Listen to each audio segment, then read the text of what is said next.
So it looks like the Wizards Presents event was a little bit of a bust in relation to Transformers. I guess they're going to probably save some of the announcements in relation to Magic the Gathering and Transformers probably for the Hasbro PulseCon in September of the 30th of 2022. But that's all we're going to talk about that for today.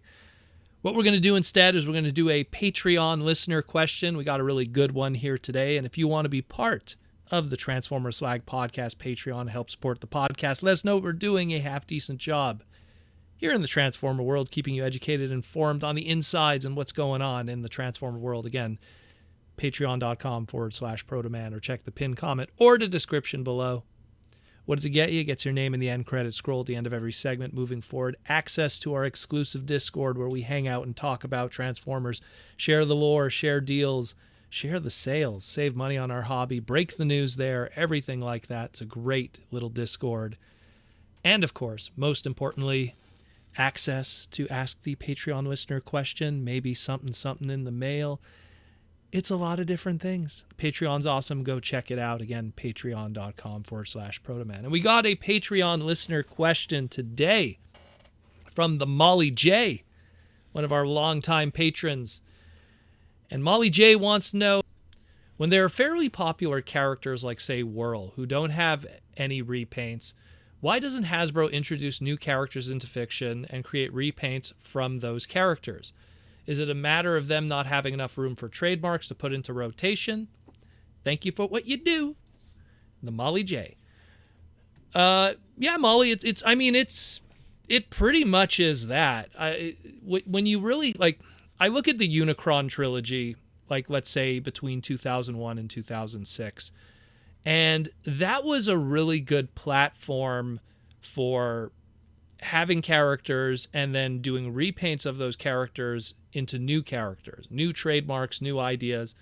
When we came around across like 2007 and we entered this whole new world of Transformers because of the Michael Bay movies, Hasbro really put a double emphasis on classic characters and classic trademarks and less so on new characters and new ideas. Now, that's not to say we don't get new characters and new trademarks. Whenever there's like kind of a TV series related Transformer series, I'm not counting like Netflix's War for Cybertron, but more so like Robots in Disguise 2015 or Robots in Disguise 2.0 or BotBots. Plenty of new trademarks there. Robots in Disguise 2015, right off the top of my head, I could think of they took the Megatronus mold and then turned that into a new character named Blastwave. And then they used that Blastwave mold for other stuff later on, like Bludgeon and stuff. But the point is that new characters came out of Robots in Disguise 2015. Now, granted, a lot of those characters didn't really see much with their trademarks moving forward, but there's more of a reason to manufacture new trademarks and put out product because it's a television show. The show acts as a commercial for those new characters. And usually, and I know this might sound crazy to like hardcore collectors of our generations and Masterpiece and Studio Series, but a lot of that, that BotBots kind of stuff and the TV series based stuff moves a lot more units. Now, I'm not saying it sells as well, but I find that stores tend to buy more of a Cyberverse TV series or a Robots in Disguise 2015, even before that, Transformers Prime and Animated. They tend to buy more product of that from Hasbro and move more units because when it's sold to the distributors and the retailers, it's sold as, hey, you're going to buy this product. We're going to have a cartoon that's going to be out to help move that product. So there's this domino effect where they make an extra effort to kind of maybe create new trademarks because it might be worth it in the long run. And creating new trademarks means creating new product. Creating new product means moving more product. We just don't see that today because now with our Classics universe, Generations, G1 flavored kind of stuff, now we get a lot of molds in that universe. We get a lot of molds that almost from the get-go, they already plan within the mold two characters that are trademark names that are recognizable instead of new characters. And that's unfortunately what happens. You know what I mean? It's just, if it's not for like BotBots, I mean, we would just have no new trademarks in a lot of ways. I mean, I can't really, outside of Robots in Disguise 2015, I can't think of one example where you could take a mold and then repaint it in something else, and then they made a new character out of it.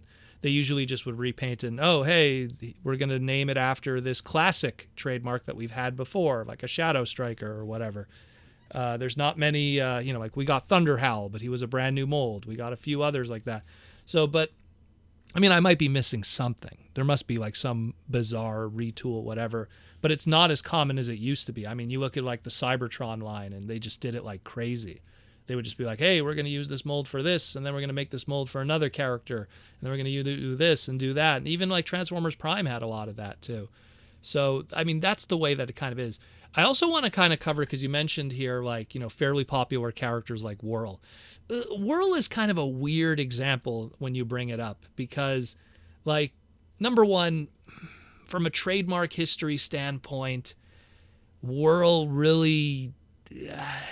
was protected to keep the Whirl name because of how generic it is, not so much because it's popular for Hasbro.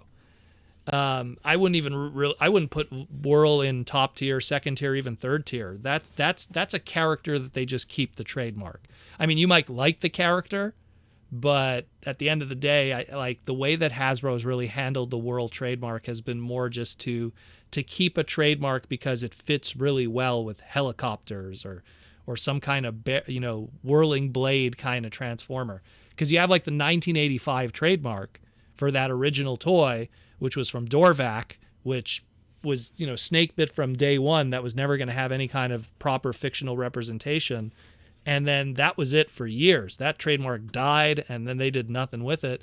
And then they registered something in 2003 for the Universe line, and it wasn't a brand new Whirl toy. They just took that UK Rotor Storm, aka for people that might be more familiar with the Machine Wars Sandstorm mold, and lo and behold, hey, it's a helicopter.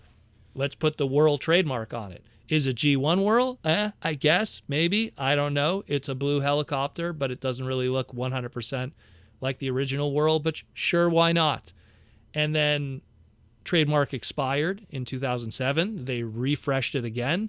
And what did they do? It's the Classics line. They took that Live Convoy, Cybertron, EVAC, Legend Scale figure, Galaxy Force, whatever you want to call it, and they painted it blue and called it Whirl because, again, it's a helicopter. Is it G1 Whirl? I guess, maybe. I don't know. It's Classics. It's a Legend Scale. It's a blue helicopter, but not really. Again, we kind of go through that again, where it's like, I guess it's Whirl, And, in 2009, Revenge of the Fallen even did it. There was that 2-pack there where they took, guess who from the movie stuff? They took Blackout. They painted him into a blue helicopter, the Voyager class, retooled it a little bit, and called it, you guessed it, Whirl. Now, is it Whirl like we think, the mono-eye crazy dude? No, it's a blue Whirl helicopter. And then we got something when the trademark expired in 2011, they refreshed it again.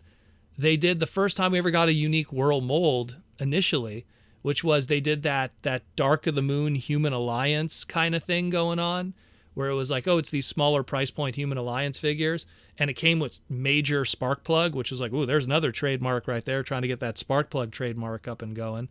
And he had it was a helicopter. They called it Whirl. It was a brown helicopter this time, and they never repainted it from anything. A lot of those Dark of the Moon Human Alliances, they got one repaint or they got 0 repaints. Very weird.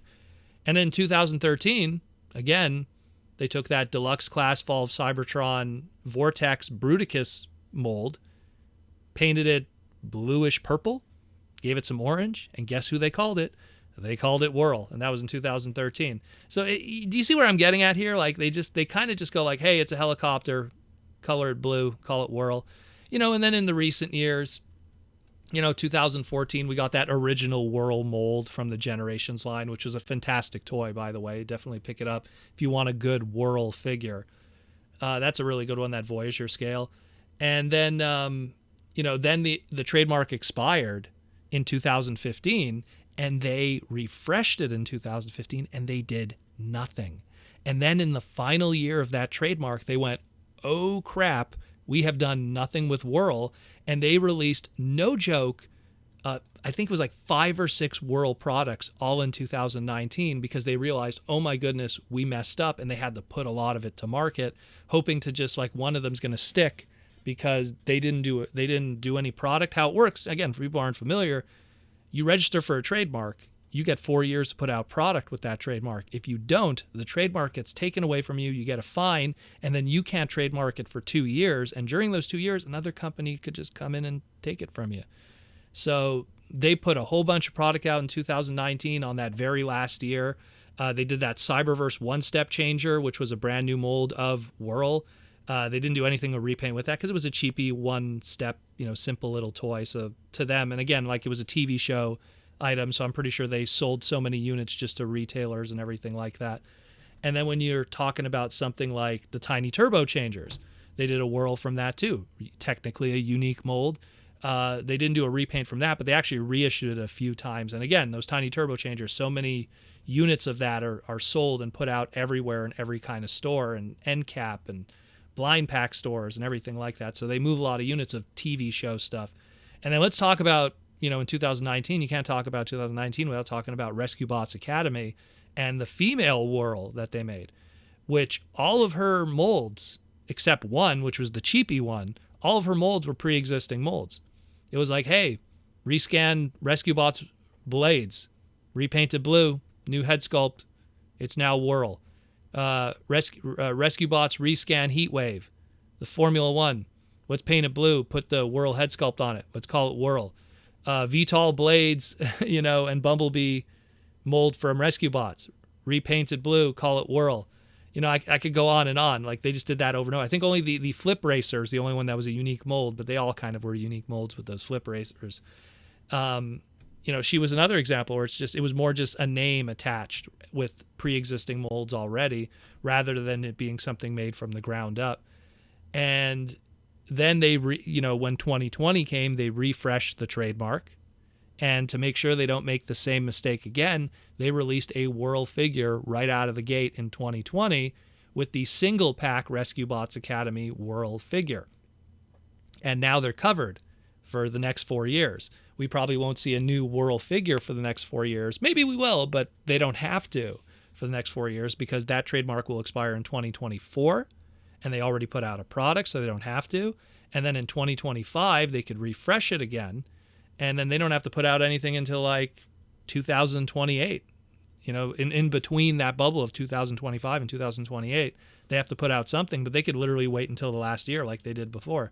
It's kind of crazy. It's just when we get into trademark talk and the whole like inside of the business of that, it's kind of crazy. But Whirl's always been a weird one. That's why I kind of wanted to like go off on that tangent for a bit, because it's something where you have like these weird characters that are not like super, super, super well known, but they do have something that they're kind of wedged into. It's like the trademark of Snarl is another good one, where it's like it was a Dinobot, but they could also use it on a wolf, but they could also use it on a trademark if they can't use it for another Dinobot that's not a Stegosaurus, but let's use it for a Triceratops. They could kind of just stick it all over the place. And those characters, unfortunately, sometimes they end up in weird areas. I mean, I could go on and on when it comes to stuff like a dive bomb, or where it's like, yeah, to the hardcore Transformer fan, it's like, yeah, dive bomb, that character. But then it's like, yeah, but it could also be this, or throw it on a plane, or put it on a bird, or put it on, maybe we'll have like a dive bomb that's a submarine, because sure, why not? You get those kind of weird things.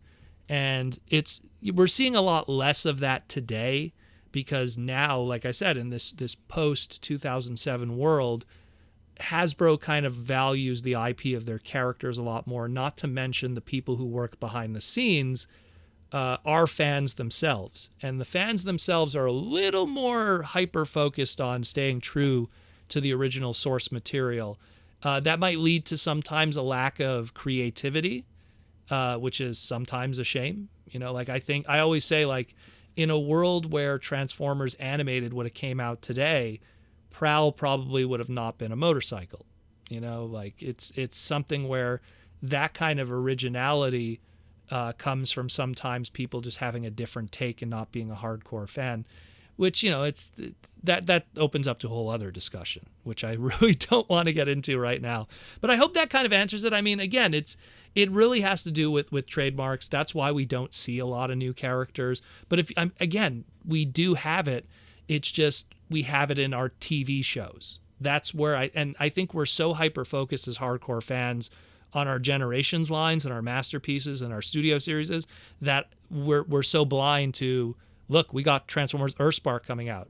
Two of the main characters of it are brand new trademarks, Twitch and Thrash. So those are two brand new ones. And I wouldn't be surprised at some point if Twitch gets a blue repaint and gets called Whirl. But that's a whole other story.